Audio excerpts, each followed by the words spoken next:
Likewise had our predecessors done, and as I watched the two different sets of footprints, I observed something and hastened to speak of it.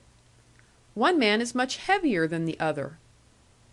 "I was hoping I'd not have to tell you that," said the Virginian. "You're always ahead of me. Well, still, my education is progressing." "Why, yes, you'll equal an Injun if you keep on." It was good to be facetious, and I smiled to myself as I trudged upward. We came off the steep place, leaving the canyon beneath us, and took to horseback. And as we proceeded over the final gentle slant up to the rim of the great basin that was set among the peaks, the Virginian was jocular once more. "Pounds has got on," said he, "and Ounces is walking." I glanced over my shoulder at him, and he nodded as he fixed the weather-beaten crimson handkerchief round his neck. Then he threw a stone at a pack animal that was delaying on the trail. "Damn your buckskin hide," he drawled. "You can view the scenery from the top." He was so natural, sitting loose in the saddle and cursing in his gentle voice, that I laughed to think what visions I had been harboring. The two dead men riding one horse through the mountains vanished, and I came back to every day. "Do you think we'll catch up with those people?" I asked. "Not likely. They're traveling about the same gait we are." "Ounces ought to be the best walker." "Uphill, yes, but Pounds will go down a fogging." We gained the rim of the basin. It lay below us, a great cup of country, rocks, woods, opens, and streams. The tall peaks rose like spires around it, magnificent and bare in the last of the sun, and we surveyed this upper world, letting our animals get breath.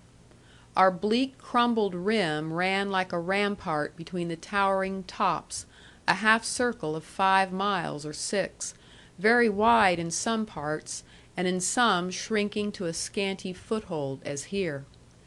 Here our trail crossed over it between two eroded and fantastic shapes of stone, like mushrooms or misshapen heads on pikes.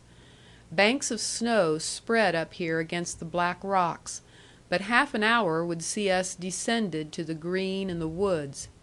I looked down, both of us looked down, but our forerunners were not there.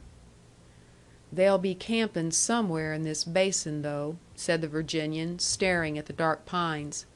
"They have not come this trail by accident." A cold little wind blew down between our stone shapes, and upward again, eddying. And round a corner upward with it came fluttering a leaf of newspaper, and caught against an edge close to me. "What's the latest?" inquired the Virginian from his horse, for I had dismounted and had picked up the leaf. "Seems to be interestin'," I next heard him say.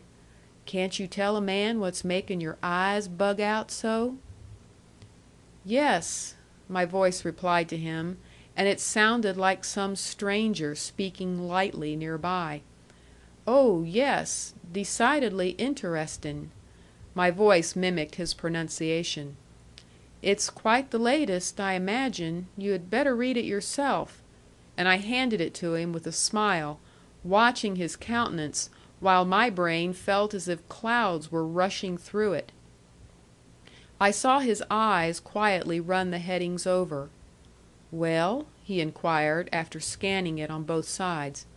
"I don't seem to catch the excitement. Fremont County is going to hold elections. I see they claim Jake—" "It's mine," I cut him off. "My own paper. Those are my pencil marks." I do not think that a microscope could have discerned a change in his face. "Oh," he commented, holding the paper and fixing it with a critical eye. "You mean this is the one you lent Steve, and he wanted to give me to give back to you. And so them are your own marks." For a moment more he held it judicially, as I have seen men hold a contract upon whose terms they were finally passing. "Well, you have got it back now, anyway." And he handed it to me. "Only a piece of it," I exclaimed, always lightly. And as I took it from him his hand chanced to touch mine. It was cold as ice. "They ain't through reading the rest," he explained, easily. "Don't you throw it away, after they've taken such trouble." "That's true," I answered. "I wonder if it's pounds or ounces I'm indebted to." Thus we made further merriment as we rode down into the great basin. Before us the horse and boot tracks showed plain in the soft slough where melted snow ran half the day. "If it's a paper chase," said the Virginian, "they'll drop no more along here." "Unless it gets dark," said I. "We'll camp before that. Maybe we'll see their fire." We did not see their fire. We descended in the chill silence, while the mushroom rocks grew far and the somber woods approached. By a stream we got off where two banks sheltered us, for a bleak wind cut down over the crags now and then, making the pines send out a great note through the basin, like breakers in a heavy sea. But we made cozy in the tent. We pitched the tent this night, and I was glad to have it shut out the mountain peaks. They showed above the banks where we camped, and in the starlight their black shapes rose stark against the sky. They, with the pines and the wind, were a bedroom too unearthly this night, and as soon as our supper dishes were washed we went inside to our lantern and our game of cribbage. "This is snug," said the Virginian as we played. "That wind don't get down here." "Smoking is snug too," said I, and we marked our points for an hour, with no word save about the cards. "I'll be pretty near glad when we get out of these mountains," said the Virginian. "They're most too big." The pines had altogether ceased, but their silence was as tremendous as their roar had been. "I don't know, though," he resumed. "There's times when the plains can be awful big, too." Presently we finished a hand, and he said, "Let me see that paper." He sat reading it apparently through, while I arranged my blankets to make a warm bed. Then, since the paper continued to absorb him, I got myself ready and slid between my blankets for the night. "You'll need another candle soon in that lantern," said I. He put the paper down. "I would do it all over again," he began. "The whole thing just the same. He knowed the customs of the country, and he played the game. No call to blame me for the customs of the country. You leave other folks' cattle alone, or you take the consequences, and it was all known to Steve from the start. Would he have me take the Judge's wages and give him the wink? He must have changed a heap from the Steve I knew if he expected that. I don't believe he expected that. He knew well enough the only thing that would have let him off would have been a regular jury. For the thieves have got hold of the juries in Johnson County. I would do it all over, just the same." The expiring flame leaped in the lantern, and fell blue. He broke off in his words as if to arrange the light, but did not, sitting silent instead, just visible, and seeming to watch the death struggle of the flame.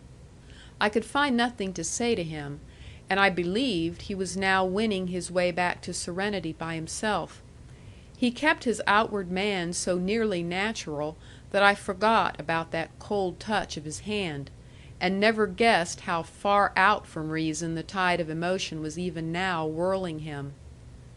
"I remember at Cheyenne onced," he resumed, and he told me of a Thanksgiving visit to town that he had made with Steve. "We was just colts then," he said. He dwelt on their coltish doings, their adventures sought and wrought in the perfect fellowship of youth. "For Steve and me most always hunted in couples back in them gamesome years," he explained. And he fell into the elemental talk of sex, such talk as would be in elks or tigers. And spoken so by him, simply and naturally, as we speak of the seasons or of death or of any actuality, it was without offense.